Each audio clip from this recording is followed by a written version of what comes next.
J'ai envie de te dire, les gens qui payent encore des frais d'entrée en 2025, c'est que vraiment soit ils regardent pas cette chaîne, soit ils ont envie de rendre riche leur courtier ou leur assureur, soit ils n'aiment pas l'argent en fait. Plus personne ne paye de frais d'entrée. Toi t'es comme ça, t'arrives, boum, t'affirmes 1 million d'euros dans 50 ans. On se connaît pas et tu me dis ça. Ok, bon bah moi je sors mon simulateur, de toute façon tu connais, je vais pas raconter d'histoire. On est en train de créer une génération DCA, une génération dorée quoi. Enfin vraiment, je pense que ça va être l'âge d'or de l'investissement. Heureusement, parce que là je regardais une courbe qui est assez flippante. Bonjour à tous, bienvenue dans une nouvelle analyse de patrimoine. Aujourd'hui, on va analyser le patrimoine d'un futur expert comptable qui a investi son prêt étudiant dans une BMW. C'est parti. En attendant, il a un patrimoine quand même déjà assez intéressant, 41 000 euros. Patrimoine net, évidemment, il y a du passif, donc un peu moins, 27 000 euros. Principalement des autres actifs, j'imagine que ça va être la BMW. Sinon, il y a pas mal d'actions, pas mal de crypto aussi, la même proportion, et ensuite du cash. Du coup, c'est un étudiant en alternance en master DSCG, ambition de devenir expert comptable indépendant. C'est un métier assez demandé, les experts comptables, donc je pense que c'est une voie intéressante. Revenu de 3 100 euros, 1 800 euros d'apprentissage et 1 300 euros de rente, éducation, héritage, décès de mon père. Voilà, là c'est évidemment des choses qui font un peu moins plaisir. Mais ici, notre étudiant touche une rente. Il est marié depuis mai 2025 pour la bagatelle ou la belle somme de 30 000 euros. Donc, beau mariage. Je vis en colocation avec ma femme. Le loyer est de 820 euros par mois. Nous avons un compte commun sur lequel chacun verse 600 euros par mois pour couvrir le loyer, les charges et les cours. J'ai commencé l'investissement en 2022 grâce à un contact courtier intéressant. J'ai contracté un prêt étudiant de 21 000 euros pour m'acheter une BMW 325, enfin, série 3 j'imagine, F31 et des meubles pour 2 000 euros. Eh bien, c'est un prêt bien utilisé, j'imagine. Voilà, sympa, vraiment sympa, le version break pour pouvoir transporter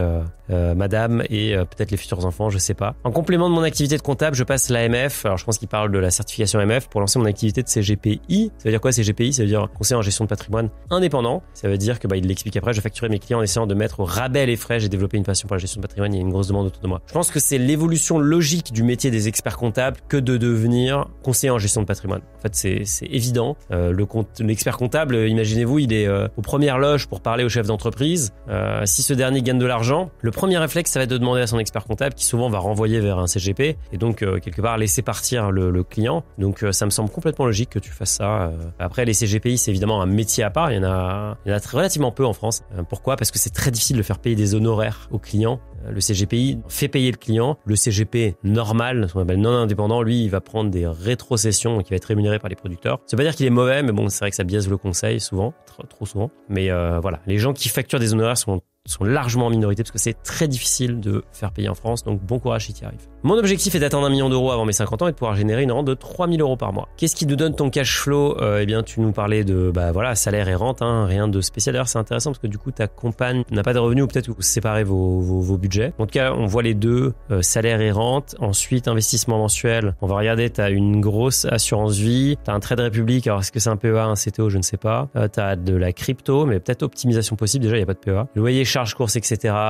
600 euros. Ouais, c'est vraiment pas grand-chose, franchement. 600 euros pour se loger, se chauffer et se nourrir. Ça va. Après, peut-être que c'est le double en fait avec ta femme. Elle me dit c'était combien le loyer? Oui, voilà. Donc là, c'est vraiment ta part quoi. Les restos, le vélo de descente, ça coûte cher le vélo de descente. Les vacances, évidemment, les jeux vidéo, t'es un passionné. Les imprévus, bien vu. Je crois que c'est le premier à prévoir des imprévus. Alors tu me diras, c'est à ça que sert un matelas de sécurité en l'occurrence. Mais en tout cas intéressant. Pourquoi tu payes? Tu payes pour ChatGPT. Ça, franchement, dites-moi dans les commentaires si vous payez votre abonnement ChatGPT. Je trouve que c'est un outil qui est tellement utile. C'est vrai que 20 euros par mois pour ça paraît dérisoire. Comme un Spotify d'ailleurs, 13 euros par mois, franchement, si vous l'utilisez, ou Deezer ou n'importe quel autre service de musique, tellement utile. Le sport aussi, vraiment pas très cher. On a les forfaits mobiles parmi les moins chers d'Europe. En France, ça c'est quand même plutôt sympa. Tu as donc un emprunt sur lequel tu rembourses 400 euros, tu as des assurances et donc à peu près 600 euros par an, plus 650 et tu payes pas mal d'essence, donc j'imagine que tu dois rouler beaucoup. Non, a priori, c'est quelque chose qui t'intéresse, les voitures. Je m'entends très bien avec mon courtier avec qui j'échange régulièrement et qui m'a négocié des frais d'entrée de 0% au lieu de 4,5% sur mon AV. Bon là, mon ami, je suis obligé d'intervenir. Déjà, je prends vraiment au hasard,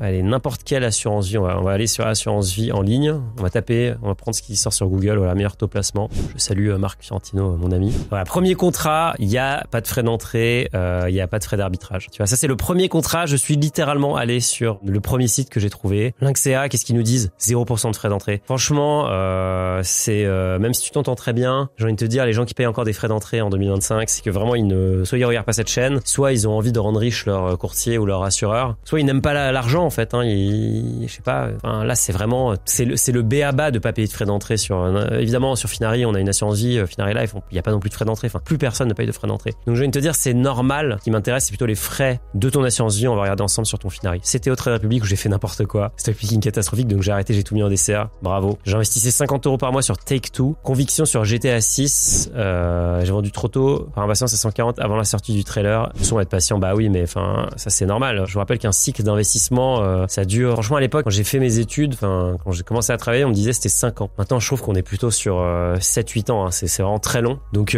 qu'est-ce qui se passe sur Take-Two? Bon, ça a quand même bien performé. Je sais pas à quel moment t'as acheté, mais c'est vrai que si t'as vendu à 140, bah voilà, ça a repris 50% derrière, même plus. Donc, pas de bol, mais ça montre que quand t'as de la conviction, faut attendre et que même quand le titre se développe dans la mauvaise direction, il faut rester dessus. Mais bon, très bonne leçon. Maintenant, tu fais du DCA, c'est très bien. On va voir sur quoi tu fais du DCA. Dois-je me séparer de mon courtier pour me lancer seul dans un simple TCA ETF? J'ai conscience de payer des frais, mais travailler avec un courtier me procure un sentiment de sécurité. Que penses-tu du leasing social? Je vendrais ma voiture si j'y étais éligible. La vente de ma voiture me permettrait de rembourser le prêt et d'augmenter le DCA. On va aussi vous expliquer ce qu'est le leasing social. On en a jamais parlé dans une analyse de patrimoine, donc c'est une nouveauté. Allez, on regarde ton patrimoine. Du coup, 41 000 €, ça on en a déjà parlé. La voiture et une petite Tissot, le Locle. Le Locle, c'est quoi? C'est une commune en Suisse. Très très belle montre qui vaut 589 €. Donc c'est un modèle plutôt accessible. A priori, c'est une automatique en plus. Enfin, c'est un mouvement automatique, pas un mouvement quartz. On peut acheter des montres pour pas très cher en réalité. Pas besoin de mettre 50 000 € pour avoir un bel objet. Du coup, les assurances vie, les actions et fonds externes, on va regarder ce qu'il y a dans le détail. T'as un PEA. Regarde, tu nous as pas attendu. Bon bah voilà, en fait, je crois que ça fait assez longtemps que t'as postulé.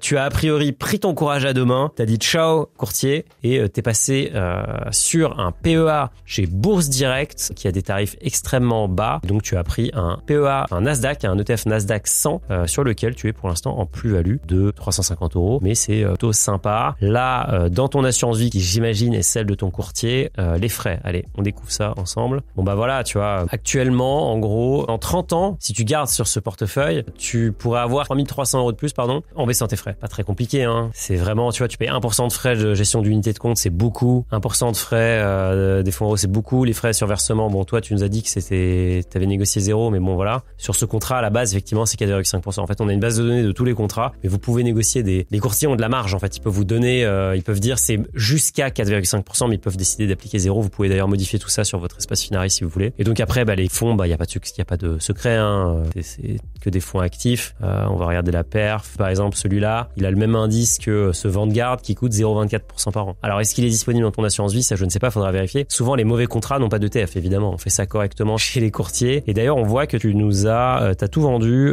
tu vois, là, il y a très peu de jours, hein, en fait, ça vient d'arriver. Là, on est début juin. Il y a une semaine, t'as sauté le pas. T'as aussi un compte titre plutôt sympa. Donc, qu'est-ce que tu nous as acheté là? Donc, c'est un ETF que j'avais jamais vu. Tiens, c'est un émetteur qu'on voit peut-être un peu moins, Van Eck. Mais donc, qu'est-ce qu'il nous raconte? Bon, c'est technologie uranium et nucléaire. Donc, forcément, ça, en ce moment, c'est plutôt à la mode, hein. La perf est plutôt sympa. Et sinon, tu as acheté du Alphabet qui est assez sanctionné. Mais bon, en même temps, les valos sont quand même très hautes dans la tech. Ensuite, tu nous avais dit que tu n'avais pas non plus d'assurance vie. Donc, tu as ouvert un contrat chez Finari. Tu as pris un profil aventurier. Donc, risque maximal. Je rappelle que dans ce fonds, c'est assez intéressant, hein. Si on regarde ce qu'il y a dedans, il y a vraiment beaucoup de choses puisque c'est un fonds de fonds. Si vous regardez les positions, vous voyez qu'en fait, il y a du MSCI USA, il y a du MSCI Europe, il y a du MSCI World, mais il y a aussi des obligations. Donc, il y a vraiment un panel assez large. Donc, c'est un produit qui est un peu moins risqué qu'un MSCI World sec, mais qui va forcément performer un peu moins, mais qui va avoir moins de volatilité, et surtout qui est géré par BlackRock. Donc bon, vous déléguez la gestion à BlackRock et du coup les frais sont quand même très très bas pour une gestion profilée, donc c'est l'avantage. J'ai l'impression que tu as déjà répondu à ta question, hein, donc bravo. On va regarder ce que tu fais en crypto. Là tu as un Binance et ta plus grosse position c'est AAV. Alors AAV, j'avais reçu l'un des instigateurs du projet, Mark Zeller. On va vous mettre le lien ici ou dans la description. Ça fait un petit moment qu'il est passé dans mon studio. C'est vraiment un projet intéressant, donc c'est un des projets les plus importants de la DeFi DeFi, la finance décentralisée, où je vous rappelle que c'est l'inverse de la finance centralisée. Donc des banques, vous pouvez prêter et emprunter sans intermédiaire, puisqu'on passe par la blockchain. C'est la blockchain qui permet de sécuriser tout ça. Donc vous avez des protocoles, dont AAV, qui vous permet en fait de mettre en gage des actifs, donc des bitcoins par exemple, et derrière d'emprunter. Et donc on peut faire pas mal de trades, pas mal de stratégies qui sont assez intéressantes. Et le token vous permet de capter une partie de la valeur qui est générée. C'est vrai que AAV, c'est une très très grosse plateforme de DeFi. C'est la plus grosse en fait, tout simplement. Là, il y a actuellement 25 milliards de dollars de valeur qui est donc mise en gage sur la plateforme. Donc vous avez de l'Ethereum, vous avez de l'Arbitrum. Bon, c'est évidemment basé sur ce qu'on appelle le VM, la machine virtuelle Ethereum. Donc Ether est la principale monnaie, mais vous avez beaucoup d'argent. Vous voyez aussi le nombre de prêts. Vous voyez surtout les fees qui sont générés. 500 millions de dollars de fees par an. Donc si AAV était une société, ce serait une très belle boîte. Donc c'est un projet intéressant. Je ne sais pas trop comment il s'est développé ces derniers temps. Bon, le projet a connu pas mal de soubresauts. Il a connu des jours meilleurs, mais là on est plutôt sur un trend positif, surtout depuis un plus d'un mois et demi, ça remarche, ça remarche bien. Après, un passage dans le désert. T'avais aussi du Bitcoin sur un wallet. Ça, quand vous voyez ça sur Finaris, c'est que c'est un wallet. Et t'avais un compte Finaris Crypto où tu as un compte Finaris Crypto, mais il n'y a pas grand chose dessus. Si tiens, tu as tes AAV, t'as un tout petit peu d'AAV. Peut-être que tu les as mis sur Binance. Je ne sais pas. Compte bancaire, pas grand chose à dire en soi. Vu tes dépenses, ça me semble pas déconnant. Je vois pas de matelas de sécurité. Ça, c'est plutôt surprenant. Au vu de ta situation, bon, tu as quand même l'héritage, mais je pense que ça serait rassurant d'avoir quelques mois, surtout si tu es encore en phase de découverte des stratégies d'investissement. Peut-être quelque chose à améliorer. Du coup, tu avais une question sur le 1 million. Enfin, c'est pas une question. En fait, tu affirmais, voilà, toi, t'es comme ça, t'arrives, boum, t'affirmes 1 million d'euros dans 50 ans. On se connaît pas et tu me dis ça. Ok. Bon, moi, je sors mon simulateur. De toute façon, tu connais, je vais pas raconter d'histoire. Je prends le simulateur. On a mis, on a divisé tes investissements puisque t'étais quand même très crypto.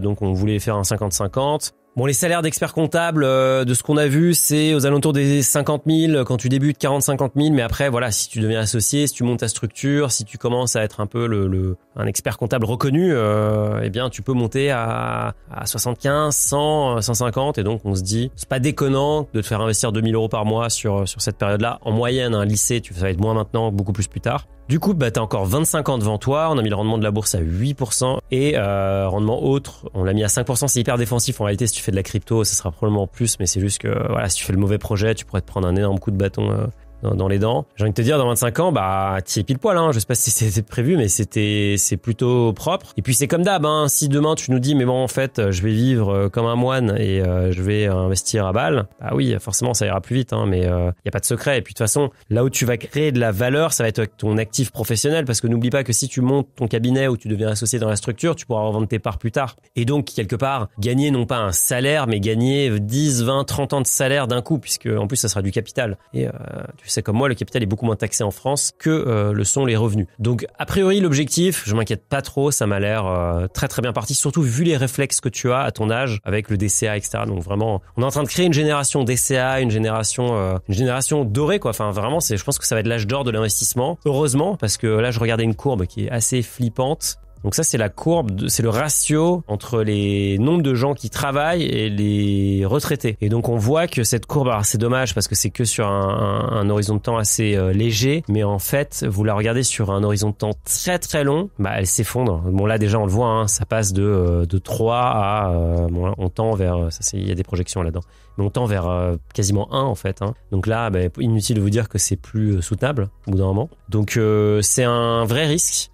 Donc vous avez raison de faire des DCA, de prendre votre avenir en main, de faire des PEA, des assurances vie, des PER si vous êtes fortement fiscalisé, etc. C'est vous qui devez vous occuper de votre avenir financier. L'État ne le fera pas pour vous. Vous avez toutes les clés en main, franchement. Vous pouvez regarder toutes les vidéos qui sont disponibles sur notre chaîne évidemment, mais sur plein d'autres chaînes aussi. Vous pouvez aller sur plein de blogs qui sont géniaux. Je pense à Avenue des investisseurs, je pense à notre communauté dont le lien est dans la description. Il y a mon livre évidemment, mais il y en a plein d'autres. Enfin, les ressources sont gratuites. Enfin, franchement, vous dépensez 0, vous avez une super formation. N'achetez pas de formation de gens à Dubaï. Donc c'est vraiment vous qui avez toutes les cartes en main, quoi, pour assurer votre avenir financier. Forcément, ça fait peur, ça prend du temps, mais on le voit là, notre expert comptable, lui, il a hésité, il a postulé, et en fait, il a fini par sauter le pas. Évidemment, il savait pas qu'on allait prendre son profil, mais il a fini par sauter le pas tout seul, parce que je pense que il a renforcé sa conviction. D'ailleurs, si tu regardes la vidéo, dis-le nous dans les commentaires, pourquoi t'as fini par ouvrir ton PEA et quitter ton courtier. Ça m'intéresse à fond, quoi. L'autre question que t'avais, c'était le leasing social. C'est un sujet intéressant. Bon, c'est quoi le leasing social? C'est en gros un dispositif de l'État qui a un but assez simple, c'est de favoriser l'accès à la voiture électrique pour les ménages modestes. La plupart des gens n'habitent pas dans une grande ville, donc il faut se déplacer et évidemment l'État a envie d'encourager les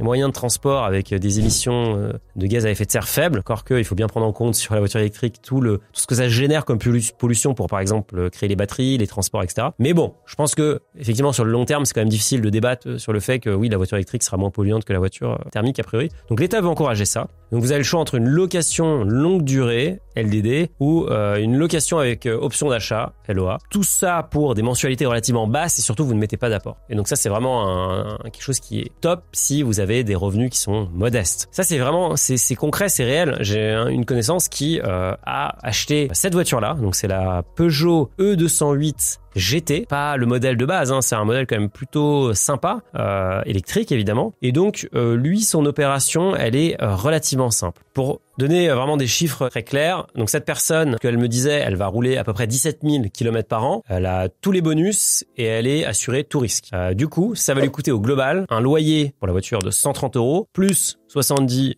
€ d'assurance, plus 70 € de recharge pour évidemment faire tourner la Peugeot. Au total, ça fait 270 €. Donc en fait, c'est quasiment l'équivalent de ce que tu as actuellement. Parce que toi, tu nous as dit, si je me souviens bien, que tu avais l'assurance de 55 € par mois, tu avais l'essence de 200 € et tu as, en fait, en réalité, tu nous dis que tu as 400, mais tu as quand même en réalité 29 € seulement. C'est toujours ça, on le voit là d'ailleurs. Hop, tu as 29 € de mensualité d'intérêt, pas de capital, c'est beaucoup plus évidemment. Donc au global, c'est quasiment la même chose que toi. Donc d'un côté, tu payes 270 € en leasing pour un top véhicule électrique. De l'autre côté, tu payes un peu plus. Surtout, tu rembourses beaucoup plus. Enfin, tu payes 380 € de capital. Par contre, tu es propriétaire. Donc, en fait, tu ne t'enrichis pas vraiment, mais disons que tu jettes moins de l'argent par la fenêtre. Donc, c'est un dispositif qui est intéressant, mais qui doit être quand même pris avec des pincettes. Donc, actuellement, je pense qu'une des options qui pourrait être intéressante, c'est effectivement si tu arrives à vendre ta BMW pour plus que le capital restant dû. Donc, 13 600. Là, c'est une opération qui est carrément intéressante parce qu'évidemment, t'empoches la différence. Maintenant, toi, tu nous donnes une estime à 18 000 €. Donc, ouais, ça pourrait le faire. Franchement, si tu arrives à la vendre pour ce prix-là, là, c'est intéressant parce que du coup, tu encaisses la différence. Tu peux la mettre dans ton DCA si tu veux. Tu te prends une Peugeot électrique GT et tu peux rouler pour le même prix. C'est juste que tu as remis 5 000 € dans la machine pour investir plus. Bon, ce dispositif, la demande, elle a été vraiment énorme, donc ça peut être limité, ça peut être très long, il peut y avoir que certains modèles, c'est que sur certaines zones spécifiques, vous pouvez que rouler un certain nombre de kilomètres, donc renseignez-vous, mais en tout cas, si ça vous intéresse, ça peut être une piste à creuser, surtout si vous êtes si vous avez un petit revenu. Voilà, j'espère que ça t'a aidé. En tout cas, bravo de t'être lancé et bravo d'avoir d'avoir sauté le pas sans finalement avoir besoin de cette vidéo. C'est top, ça montre que ça marche. L'éducation financière, je le dis souvent, c'est le meilleur investissement, c'est l'investissement en vous. Donc, si tu vois cette vidéo, dis-nous ce qui t'a fait sauter le pas. Si vous voulez, vous aussi, que j'analyse votre patrimoine, postulez. Le lien est dans la description. Toutes les semaines, l'équipe sélectionne un profil et ensuite, on le commente ensemble. Et puis voilà, je vous souhaite un bon dimanche. Si vous regardez ça un dimanche, si vous regardez ça un autre jour de la semaine, écoutez, je vous souhaite un autre bon jour de la semaine. Je vous dis à très vite sur la chaîne. Bye bye. Ciao.